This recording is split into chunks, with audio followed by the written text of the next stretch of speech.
All right. So hi, everyone. Good afternoon. My name is Deepak Ganesan. I'm a professor in computer science at UMass Amherst, and I'm one of the directors of the Mass AITC Center.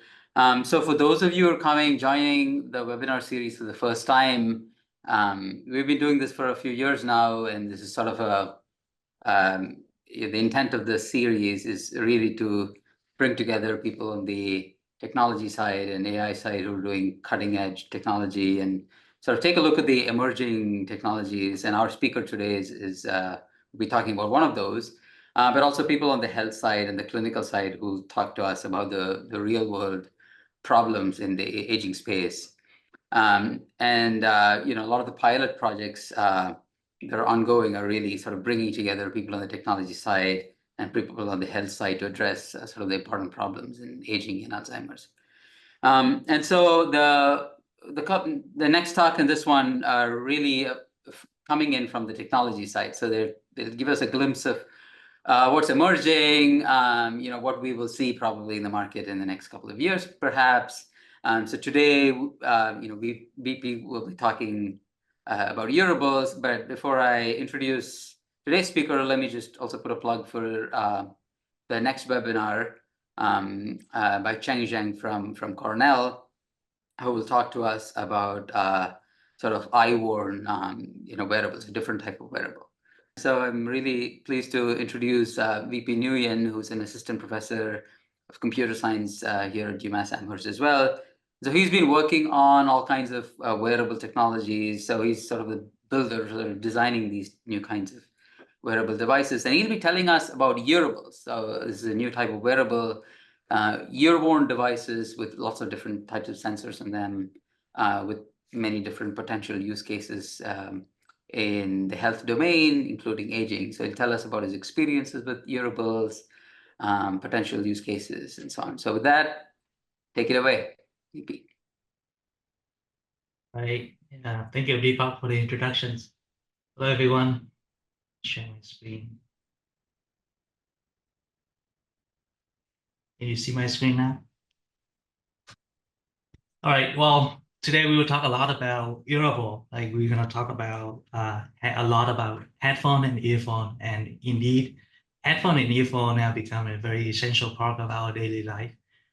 For example, since this is a web seminar, I assume that many of you are using headphone and earphone to listen to the talk right now.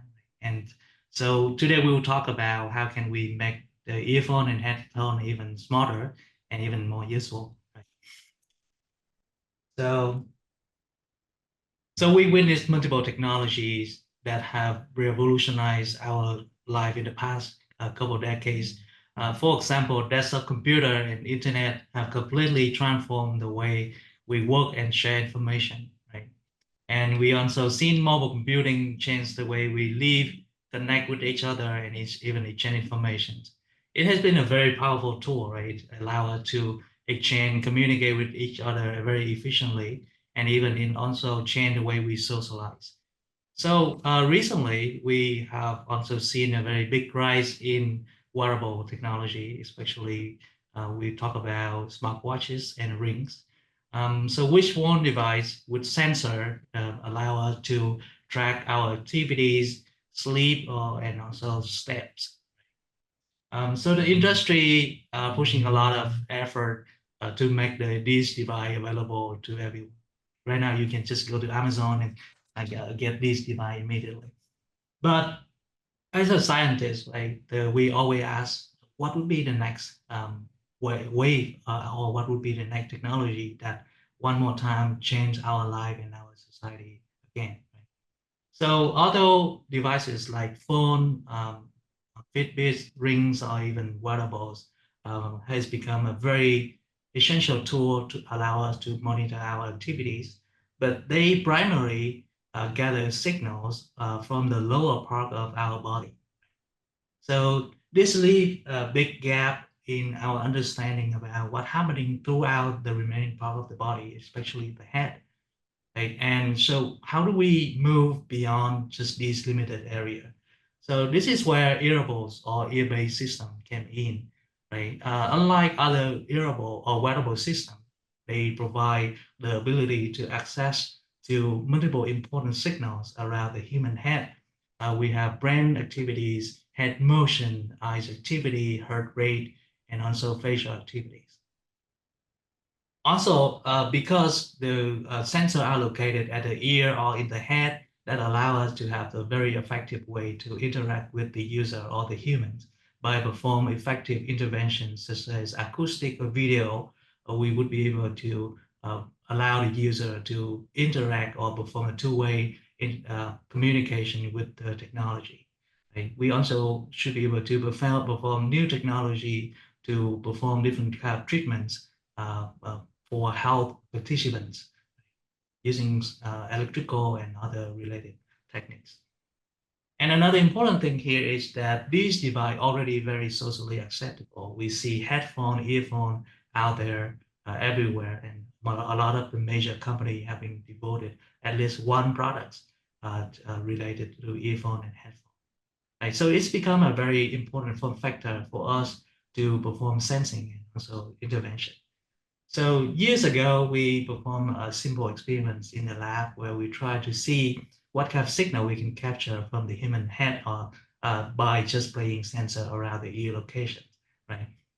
What we saw was that we should be able to capture the brain activity very reliably. In this case, when the person is feeling asleep, we see the alpha waveband very significant, right? And it's about 8 to 13 hertz. We see the very clear alpha wave by just putting the sensor around the ear. When the person is shaking their head, we can capture the motion of the head reliably using an IMU sensor. Okay. And then when the person is blinking the eyes, closing the eyes, or even looking to the left or to the right, we are able to capture those signals very reliably as well. And an important observation that we found is that this area of the ear, I'm not sure if you see the cursor, there is the big artery that providing the blood from the heart to the brain. And by putting the heart sensor around this area, we are able to capture the heart rate and heart rate variability very reliably as well, right? And then some other related signal like facial expression when the person is happy, grinding the teeth, speaking, or even eating and drinking, we are able to capture EMG signal associated with those events very reliably too. So this video shows an example of signals where the person is using their tongue to tap into different area of the teeth. Like, as you can see from the video, when the person tapping at different area of the teeth, there are physiological signals can be captured by the sensor located at the ear area.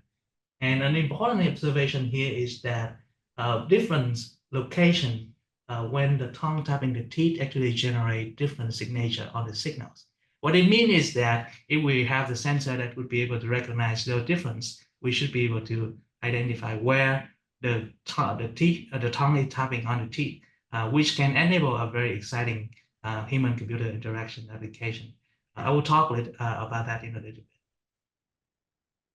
Right. So after building the in-lab experiment, we went ahead and designed a prototype. This is the first prototype that we built in around 2016 and 17, where we have the EMG sensor on the top area here to capture the brain activities. We have the EMG sensor down here to capture the facial animation and other related muscle-related information when the person is speaking and talking, right? And this is how the user wearing the devices. And this is one of the first time that we built a system that can capture the signal around the ear reliably for different applications. Right? And in the next couple of minutes, I will talk about what kind of application that can enable by just putting sensor around the ear. But these are not limited into this set of application. Like, with the information we gather from the ear, we should be able to enable many more applications beyond what we will be discussing today. So the first application that I want to talk about is called is related to human-computer interactions, where we want to build a new type of interface allowing the user to interact with computing system just by using their tongue and teeth, which related to the early experiment that we have in the lab. So the key idea here is that imagine your teeth as a keyboard and your tongue as a finger. If you want to type a certain key on, you just need to use your tongue to tap into an area of the teeth associated with that key, right? If in this case, if we want to type ABC, we're going to use the tongue to tap into the front upper jaw teeth, right? If we want to type XYZ, we're going to tap into a lower jaw in the outright area. So why is it interesting? Because this allows us to enable a lot of hand-free applications, interactions. In this example, the system can be used for iOS patients to interact or control their wheelchair without even controlling the hand muscle. Right? So, but what kind of sensor we should use to build that system? So there are three. We went through multiple types of sensor, and we found that there are three types of signals that can be used to detect all the activities and perform or build the systems. So we have EEG, which is the brain activities, and another is EMG, which is the muscle activity when the tongue is moving and tapping on the teeth. And then we also another signal that we are very excited about is called the skin surface deformation. So one example that we can do right now is when you use your hand, your finger putting to the area in the bottoms of the ear, right? If you use your tongue to tap or to type into different area of the teeth, you see that there's a tiny motion happening in the back of the ear. And that is a signal we call skin surface deformations. That deformations represent the jaw activity associated with the teeth, the tongue and teeth moving. So, but capturing this signal is very difficult, right? Because we try different techniques. We have IMU data sensor. We have IMU sensor putting in that area. We couldn't register the signal very well. We have BSO sensor and other related motion sensor, but they do not work well. Right? So the sensor that we was able to make it working is called capacitive sensor. The key idea here is to build a sensor that includes three layers. So the first layer is a conductive materials that include this is a copper layer, right? And then it's later we plate it with gold to avoid oxidation. Where the second layer is a very soft materials, and then the last layer is another conductive materials. So why do we need to do this, right? So the key idea here is to make the sensor similar to a capacitor. Right? A capacitor, an equation to calculate capacitance of the capacitor is on the screen, right? So when the capacitance of a capacitor can be calculated by the permittivity area and the distance between the two plates. And A is the area of the size of the plate or the sensor. So in this equation, right, when the person is moving their jaw and their teeth, what's changing here is the distance between two places, the two plates, or the two gold-plated surface, right? And when D is changing, or the distance between the two plates is changing, the capacitance actually fluctuation, and that can be measured by an electronic circuit. And this allows us to capture the skin surface deformation very reliably. So we now have a hardware to capture EEG, EMG, and also the skin surface deformation, and they are sufficient for us to recognize the tongue activity up to 86% for 10 different locations on the teeth, right? But to make it operate at that high level of accuracy, we've been through a lot of signal processing technique to denoise the signals. In this case, we're talking about head motion and also the motion, the electrical noise generated by the environment. Like we also found that the signal that we're getting from the sensor is the combination of EEG and EMG.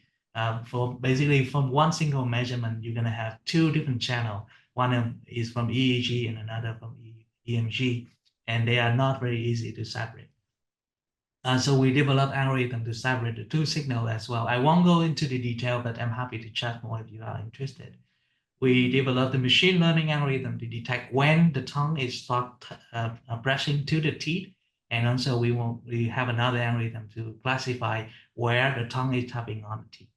Right? So this entire platform allows us to perform a very simple human-computer interaction application where we allow the user to interact with computing systems.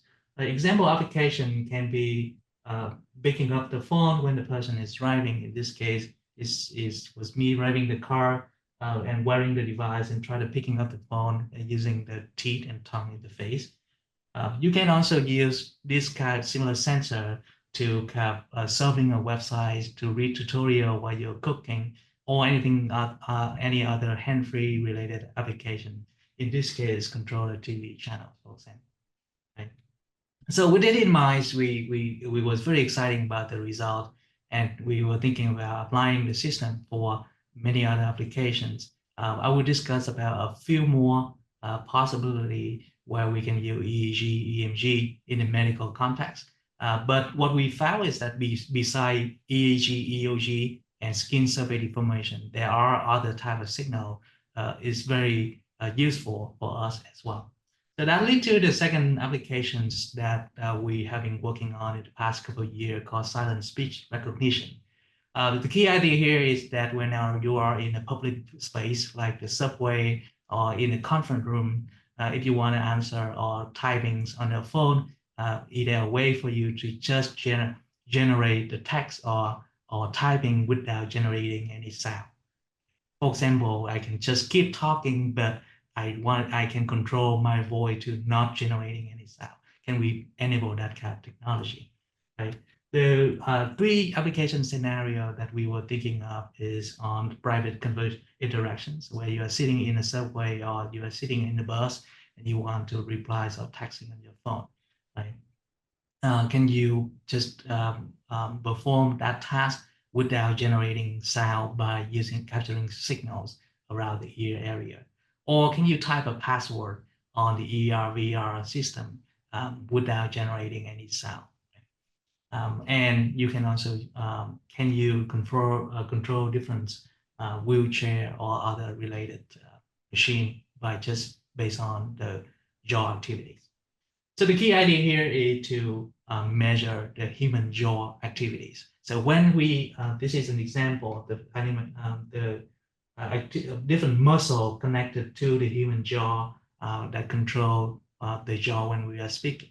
So when this person speaking a certain word, right, that activity can be measured by the motion in this area of the jaw, in this area of the jaw. So by playing a sensor, a motion sensor, for example, the IMU sensor, which include an accelerometer and the gyroscope data, a gyroscope sensor, can we be able to capture those tiny activity and infer what the person want to say, right?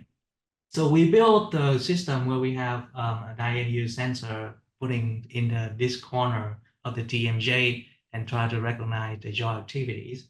And what we found is that putting the sensor over there doesn't really give us a very high performance. The key problem there is that the impact from head motion and other related activities from the human just impact the system performance significantly. Because when the motion that we capture from this sensor, that including not only the jaw activity, but also the entire human body, right? So to solve that problem, what we did was we put another sensor in this area of the ear, and this coupling called twins IMU. The key idea here is that the sensor on the top here will capture the human motion. Right? The sensor in the bottom here will capture the human motion plus jaw activity. So by subtracting the two data set, we are able to get the jaw signal reliably. So this is an example of setting of the system that we built. Right? We have, and when we plot the signals on the spectrogram domain, we see that on the voice area, there's a clear signal in the audible domain. Meanwhile, in the unvoiced data or the IMU data, we won't be able to pick up any voice signals, right? And the signal of interest is happening at the lower frequency where we capturing the jaw activity and try to use that low frequency signal to predict what the person is trying to say. So when we plot it into the FFT here actually show how the facial vibrating during the time when the person is speaking a certain word. So we tested the system on about 20 subjects, and we asking the subject to say different word, and we try to see if we are able to predict what the person is saying. And the accuracy that we obtain from the twins IMU setting is pretty significant. A majority of the case we are able to capture the word with higher with 90% and higher accuracy, right? So interestingly, we test the system in multiple scenarios in a quiet library, in the music festival, in the restaurant, in the traffic noise, and also in the machine noise. And we try to compare it with the standard Siri and Alexa, right? So in the quiet library, where there's not a lot of noise, we perform a very similar performance with Siri and Alexa, right? But when we put the system into a very noisy environment, in this case, the music festival, the restaurant, the traffic noise, or the machines, the area where there are a lot of machine noise, our system remain perform very well. Meanwhile, technique like Siri or Alexa, which based on voice information, suffer significantly. And this is a very exciting result for us because not only we are able to enable the new applications or new interaction, but also we increase the current performance of voice assistant technology. So that is another application where we see there's a significant impact where wearables, sensor or wearable system can be contributed to. So the next question we want to ask is that, okay, let's try if beyond leveraging all the sensor that we can catch as body, there's a lot of off-body sensor out there. We have camera deployed all over the place. We have other millimeter wave system in the environment has been deployed to track human activities. Can we perform a technique to transfer the knowledge from those off-body sensor to make our in-ear or ear robot system become smarter? So the key idea here is that camera has been using a lot to perform different facial activities recognitions. And can we build a machine learning algorithm that can transfer the knowledge that we from those machine learning model, which was built based on camera data to the ear-worn device, right? If we are successfully transfer the knowledge, we would be able to enable other new exciting application that without this knowledge transfer cannot be possible. So that leads us to the next application is on facial animations. Normally, it is really difficult for us to perform to infer the human facial expressions by just based on the signal or the sensor captured from the human face. But in the current research, there's a lot of research has been conducted on recognize human facial expression based on camera sensor. So the key idea here is we're going to continuously recording the video or the human facial expression, and then we're going to extract that into something called facial landmark. Those facial landmark is a representation of different key features on the human face and how they move over time. So if we want to see whether the person is open their mouth or not, we don't need to use the raw data from the image. We just need to see how these landmarks actually fluctuating over time. Because by understanding the fluctuation of these landmarks, we should be able to reconstruct the human facial in 3D without using the raw data from the camera. And that's allow us to reduce the computation significantly.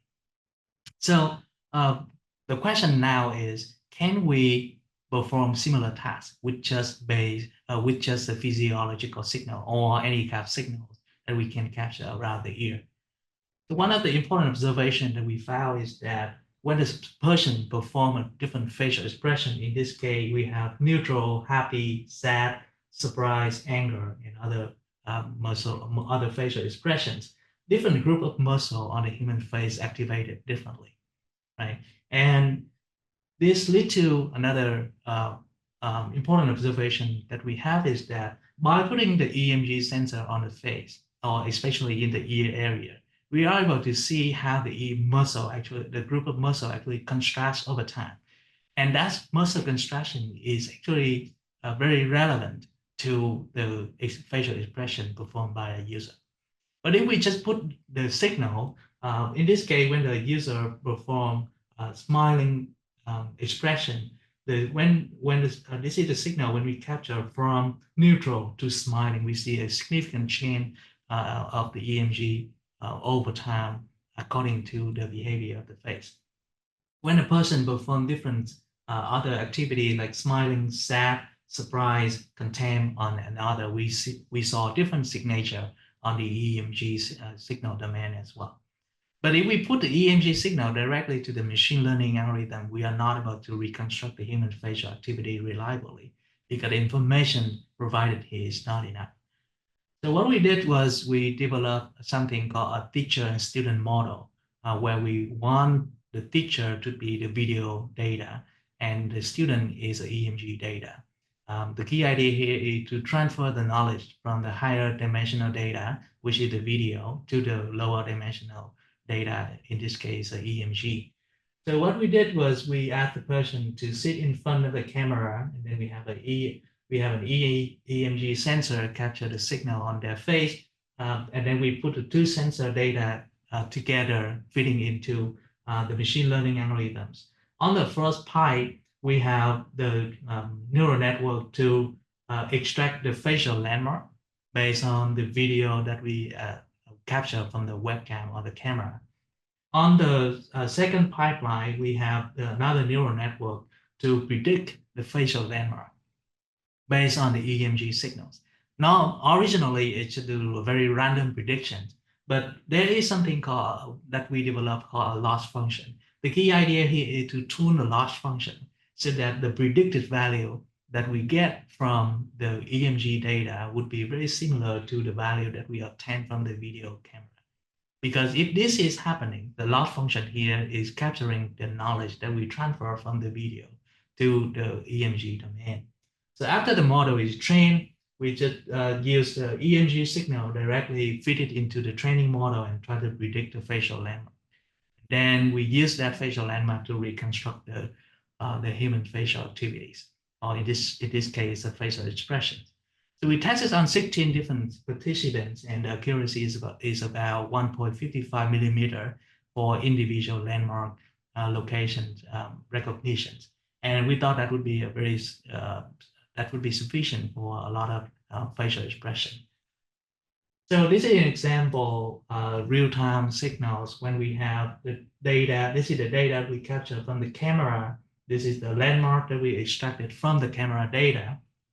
This is the landmark that we predict based on the EMG data after we perform the knowledge transfer. And this is the 3D facial expressions that render from the EMG data collected by our ear devices. So we see there's a correlation, a very good correlation between the actual facial activity and what we render in the from the biosignal data. And that gives us a very strong belief that the system may be able to render multiple facial expression by just using the data from the ear. So so far we talk about leveraging the signal from the human body, use it to build different human-computer interactions. And then we also talk about transferring the knowledge from off-body sensor into the wearable device, making wearable device smarter. Another observation that we found is that because the sensor are placed in the ear area, so basically if you put any sensor here, it should be able to capture a lot of activity happening in front of you as well. In this case, we were asking a question, can we even recognize human gesture, hand gesture, using the sensor around the ear, right? And the example application here was face sense, or detecting when the person is touching their face. Right? And this is one of the applications that we developed during COVID times, where touching the face becomes one of the very important gestures that need to be recognized. So the key idea here is that we put a thermal camera sensor in front of the wearable device or the earpiece system and try to recognize what's going on in front of the user. And we also have another sensor, in this case, an impedance sensor, to capture when the hand is landing on the face, right? Because when the hand is landing on the face, the significant impedance is registered on the sensor, on the sensing channels. And when the hand is approximating the earpiece system, that information registers over the thermal camera channel as well. The reason that we use thermal camera because we want to make sure that the system is privacy preserving. We don't want to record anything in front of the user face. So this is a system that we built. We have two different channels for the thermal imaging that is registering the hand activity in front of the user. We have the skin impedance try to detect when the user is touching the face, whether the user is touching in a sensitive or non-sensitive area. So we put into a pipeline with a neural network to identify whether the person is touching their face or not, and where they are touching the face. Are they touching in the sensitive area like eyes, nose, and mouth, or they are touching a non-sensitive area like the cheek? Right? So the system performed relatively well. I think our accuracy is about 84%, where we're able to detect when the person is touching their face. When we're talking about where the person touching the face, we are really we have a pretty good performance in detecting where the person is touching in multiple area on the human face. Right? We have the accuracy is 85% or higher. So just to summarize, so far we talked about the ability to sensing multiple type of signals around the head just by playing sensor around the ear. We're able to capture the brain signal, the head motions, eyes activity, heart rate, facial muscle activity, facial animation, and even hand gesture. Right? We can make the device smarter by transfer knowledge from other off-body sensor as well. Right? And then we also can recognize other activities in front of the system or the device. So the next question that we want to ask is, so with all these human-computer interactions, can we make the system more useful by implementing into a medical domain or medical application? An application that have been working in the past 4 years is called seizure detection and classification. Right? The key idea here is that can we build a wearable device that allow, or the ear device that allow us to detect and classify the seizures type that attacking the user when they are wearing the device at home. So turnout seizure has been there's a lot, around 3 million US adults have active seizure in 2015. And unfortunately, 1 out of 26 people have developed epilepsy over their lifetime. And we are spending billions of dollars in direct costs and indirect costs related to seizure-related activity. Right? So the gold standard method to monitor seizure is called video EEG. And this is an example video EEG setup where the user is wearing multiple electrodes, usually more than 20 electrodes around the head to capture EEG and other physiological signals. And we are using those signals for detect when seizure is happening and what type of seizure the user is experiencing. The advantage here is that the setup of the system is extremely reliable because we are using a very high quality sensor. We have the system provide a very high resolution data, more than 20 channels. In most of the settings that we used recently is about 32 channels. We have 32 EEG channels continuously tracking the human head. So that gives us a very high resolutions data for machine learning. And it's happened in a very ideal environment, in this case, mostly hospitals. The key disadvantage here is that the setup is quite complex. It takes hours to finish the setup. The setup needs to be done in the hospitals and by the trained technicians. And it's very difficult to deploy the system for home-based study. So understanding that limitation, there are existing efforts trying to build wearable system for seizure detections. So this is an example FDA clear wearable devices for seizure detection. The device working reliably, but the only problem here is that the system is not very socially acceptable. It's very difficult to convince a person to wear such a device at home and even go out to the public. So the second device that I think many of us familiar is Empatica Embrace 2. This is a wrist-worn device that allows us to capture multiple signal around the wrist associated with seizure event. The only problem here is that, as I mentioned earlier, wishbone device only allow us to capture the signal around the wish, so we are missing a lot of important signals that actually limited the type of seizure the system can be detected. Right? Currently, Empatica and Bridge 2, based on their publication, they are able to detect only a few type of seizure type, and the resolution is about 20 seconds. Right. So with our system, because the key idea here is we have EEG and other related sensor around the head. The setting is very similar to video EEG system. The only difference is we have less channels. So with that in mind, we believe that we should be able to recognize more type of seizure compared with the sensor that has been developed on the wrist area. Right. And these are the examples of seizure that can be detected nowadays using video EEG. So there's a lot of technical challenge that we have overcome in order to make the system reliable. I will go through them briefly, but if you are interested, I'm happy to talk more. All right. So there are the three different technical challenge that we addressed so far. The first thing is the signal is extremely weak. We're talking about microphone to millivone level, and processing the signal, getting a reliable signal is always challenging. Especially when we want to test under motion artifact and environmental noise. It makes things even harder, right? The second challenge that we addressed so far is that the signal that we capture has multiple type of channels, like we have EEG, EMG, AEOG, streaming into the same sensor. We need to have algorithm that can separate them reliably.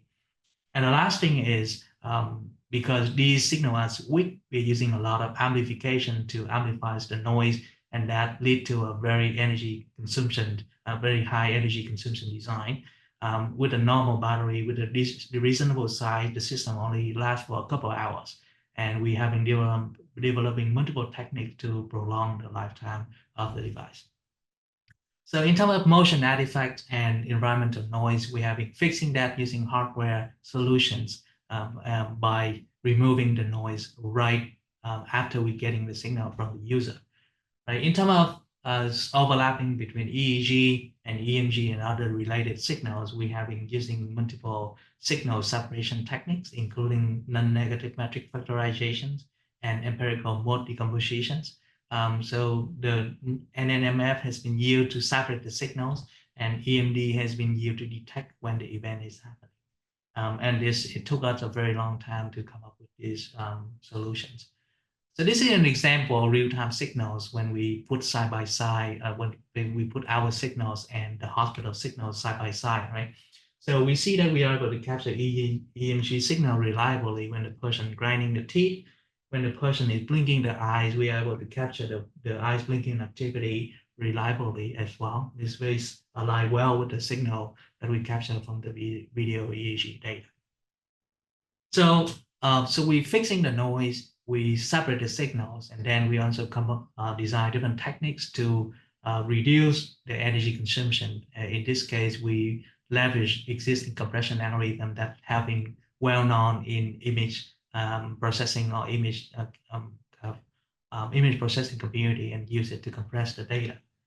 Like we are able to reduce the streaming rate to 24%, 24 times. So which means instead of streaming 24 times per a certain period of time to stream the data from wearable device to the cloud, we only need to stream once.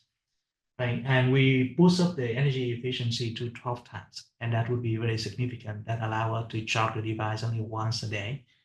And recently, we have a new technique that can compress the signal of 485 times. And this is leveraging the satellite compression method that has been used with a lot in the satellite imaging compression. These are very exciting results, and we put all together into a system. And this is the wearable device that we are using now. We have the system that gather all the information. We have the earpiece that collecting EEG, EMG, and other related data. In another slide, I will show you where the heart rate variability signal are captured. So we introduced the device to UT Southwestern. we have been validating this. We was validating the system last year, and now we want to continue the study in Yuma Chan hospitals. So we introduced the device to 53 patients. 35 of them joined the study. This is an example of the setting where the patient is sitting in a room wearing out the device and the video EEG at the same time. So this is an example setting in a hospital where we deploy. These are video EEG sensor. This is our wearable systems. We stream the two data simultaneously and try to build machine learning algorithm to get only data from the wearable device and detect seizure. So on 35 patients, we are able to detect the seizure with accuracy of 97.9%, but this is only limited to 35 patients. We want to further testing with a larger population to confirm the final accuracy, right? So we conduct a survey after the study, and we found that majority of the patients agree that the systems is comfortably used, although some of them actually decide to quit the study because it irritates the skins. And those are something that we are working on right now to improve, to make sure that the device is more comfortable to use it. Right? So besides seizure, there's many other potential medical applications that we can develop based on the ear-based signal. Although we are not working on that, but from the signal that we are receiving, we believe that it can be used for balance monitoring, Alzheimer monitoring, or even Parkinson monitoring, right? And we believe that if we have enough, if the community are interested, and if we have enough time and effort, we should be able to develop reliable wearable device for these particular applications. Right. To sum up, we have worked a lot on headphone and earphone. We tried a lot of different technology to make them smarter and make them useful for multiple human-computer interactions.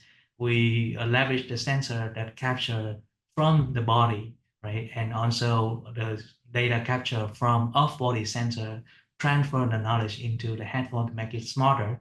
And we also want to recognize different activities outside of the head area, in this case, the hand gesture, right? Right now, what we are working on a lot with different companies is to perform a closed loop interventions and sensing. Right? We have a very good sensor to detect very reliable signals. Can we develop a closed loop system where we leverage those sensing information to perform a very effective audio, visual, and also electrical stimulation? Right. So, and a lot of the work, all the work that I just mentioned is actually came from a very big team of grad students and collaborators. We have multiple PhD students involving in the project, and also we have undergrad and master students are helping with the study. It has been a years of study when we move from one project to another, but it has been a very exciting journey.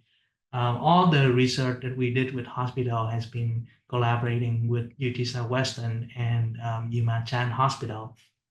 We have two medical doctors on board helping us with do the gradings for the algorithms and also to develop the insights when we capture the signal from our earpiece. And recently, we started our new collaboration with Dr. Chu and Yuma Chan, try to extend the study from UT Southwestern to Yuma Chan. And many other collaborators here. And of course, I'm not mentioning any UMass collaborator here because it won't be able to fit into one page. So with that, I just want to conclude the talk, and I'm happy to take any question that you may have. Thank you. Okay. Thank you, VP. Questions? So VP, maybe I'll start off and ask you just a broad question. I do have a couple of very specific questions, but let me ask you a broad one. And it's sort of a conceptual question about wearables. And you made this distinction between traditional wearables like wrist-worn things, helping us with gait, and lower body things, whereas your systems are upper body. But I think there's other differences between them in terms of one may be used episodically, others may be used continuously. And as a consequence of that, the use cases in theory could be quite different for diagnosis or for assistance, like the speech, texting or answering the telephone thing, that's a specific use case, as opposed to how's my sleep and some sort of continuous monitoring, or how many steps do I do today, or what's my heart rate variability, or whatever it may be. And so my question for you is whether you think there will ever be one wearable. Like, can one thing do all of these? Or will we need multiple? And bearing in mind that the use cases that you're working on and the ones that we as a center are interested in, often older adults, in some cases quite frail, in some cases with cognitive impairment, and the burden of the technology sometimes might get in the way with its potential accuracy or utility. Right. So let me try to answer the first part of the question. For us as a scientist and a designer, we want to make sure that the system would be able to cover a very large coverage, or we want to increase the coverage of the system, where we try to enable as much application as possible. But there are, of course, cases where ear-worn system cannot be captured. And also, as you mentioned, maybe some of the users are not comfortable to wear the earphone or headphone. Is not as easy as a wishbone device. So there are cases where people prefer to wear other type of wearables, or wearing multiple wearable at the same time. So I think it's really depends on the user who define what would be the ideal settings, whether we just need one earphone system that can do a lot of things or everything, or we can just focus on designing earphone system for certain cases.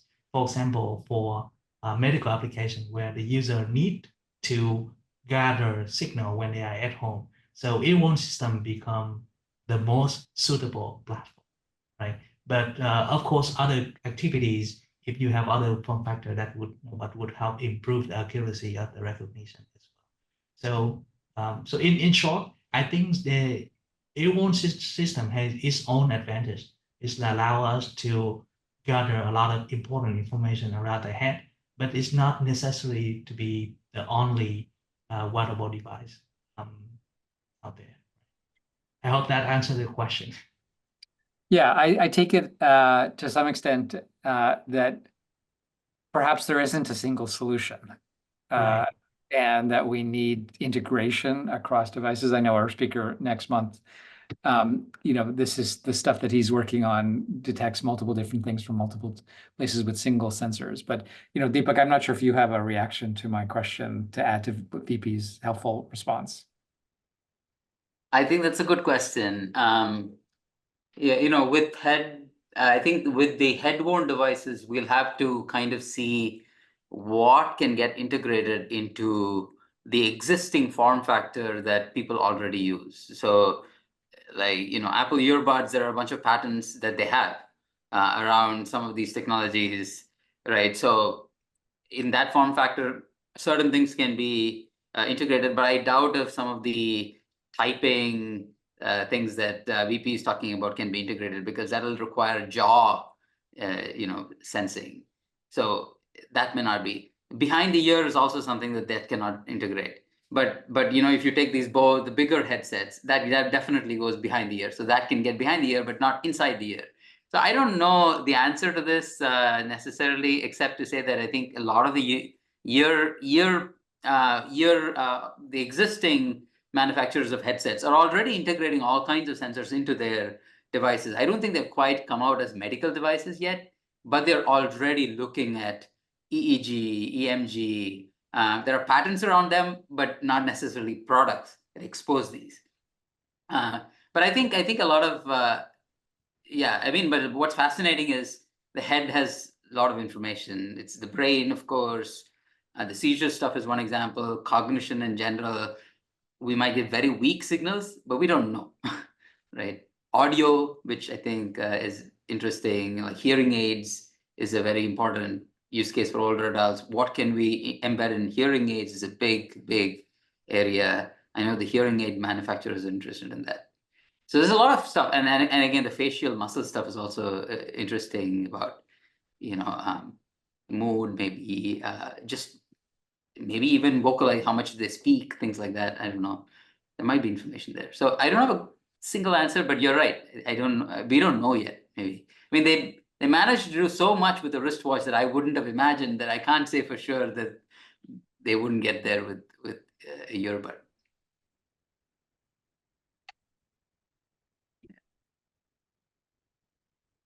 Any other questions? Sorry, we've been taking on the airtime. Let me ask another question while others are thinking about questions to ask, and let me ask something quite more focused. And although let me comment that I agree very much with Deepak that I think things around therapeutic response, like sleepiness or lightheadedness, or things like this, which are clinically really relevant and useful for older adults, both generally because of underlying health conditions, but then because of the side effects of the medications that we seek to titrate. I could imagine a variety of applications of the kinds of things you're talking about. That said, I've got a specific question about accuracy and how you think about accuracy in the context of a device like yours. And I thought the seizure study you did at Southwestern was particularly interesting.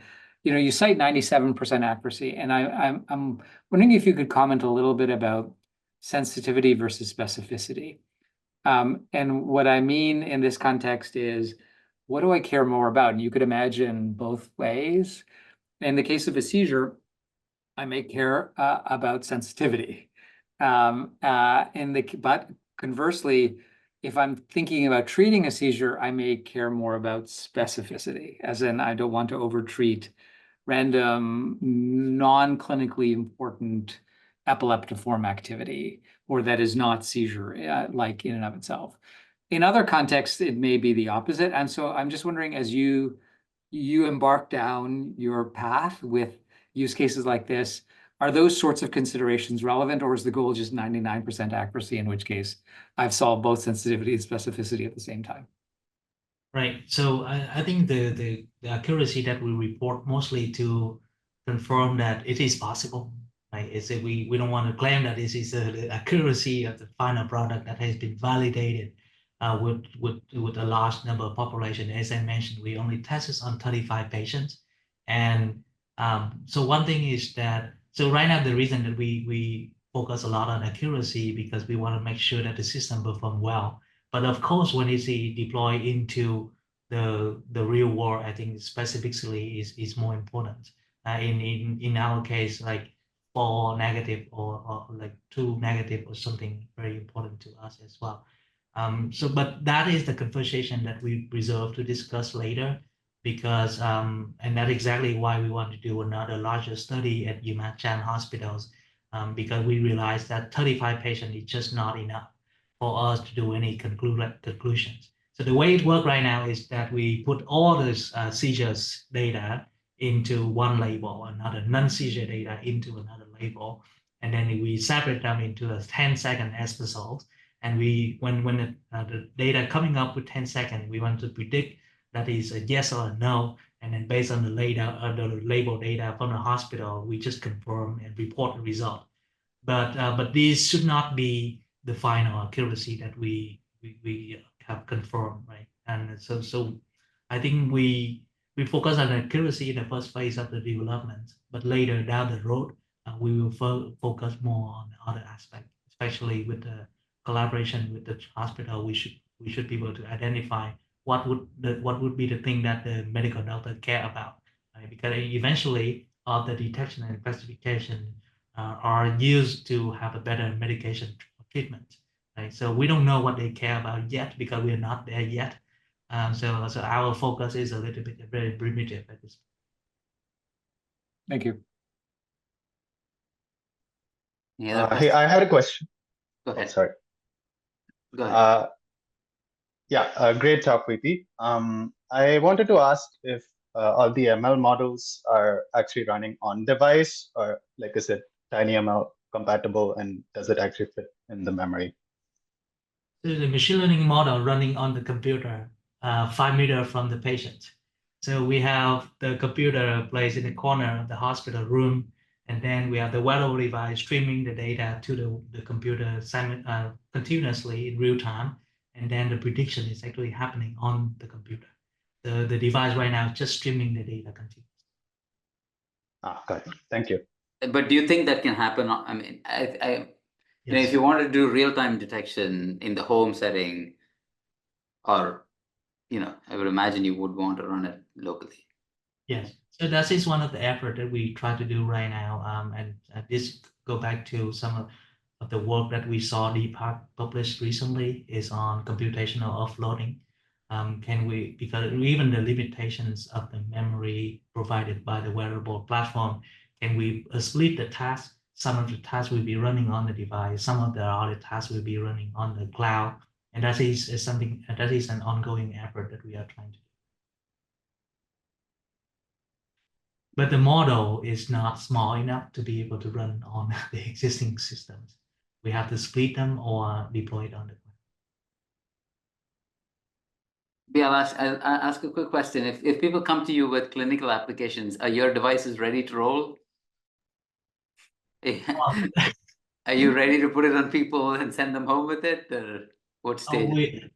We're gonna send our device voluntarily to test on the people who volunteer to the study, but it's not. I think it will take us a couple more years, especially to validate with a larger number of. No, for other applications, not necessarily seizure, but if people want to use it for, I don't know, like what Nitish was saying, sleepiness detection or other things. Yeah, sleepiness. Are they ready to use? Yes, sleepiness detection definitely we can use, because alpha band and also GSR galvanic skins signal that we capture associated with microsleep is very clear and very strong. And perhaps I was talking to another companies that doing the same thing last week, and they also agree that the signal capture around the ear is very significant. They should be ready for sleep monitoring. And cognition, have you tried looking at cognitive load or cognition state? So we have an ongoing collaboration with the companies, a spin-off company from Google, mostly focused on a focus study. The key idea is, can you detect different level of focus based on the signal capture around the ear? This is a very we are in a very early stage, but that would be the next. There's maybe we take one more. There's a question in the chat. If you could just take a peek at that, and would love your response. Yes, so that is actually one of the main applications that we so the question was, can the technology used for people with developmental disability, having compromised speech ability? And that is on exactly application that we have been focusing on when we start the projects. And AOS patients is belonging to that group of patients, right? What about eye movement? Can you also measure that, or? The eye movement we can capture moving to the left, moving to the right, and blinkings. But we are not really capture the vertical direction very reliably. The reason is, in order to capture the motion, you need two electrodes. So we have one on the left, one on the right. So the left-right activity is easier to recognize than moving up and down or even other directions. So right now it's a very low resolution. We only can recognize blinking and also left and right. Okay, great. I think we're at time. Thank you so much, VP. And I guess the eye tracking does relate to the next talk. So maybe that person can solve that problem for us. All right. Thanks, VP, and thank you, everyone.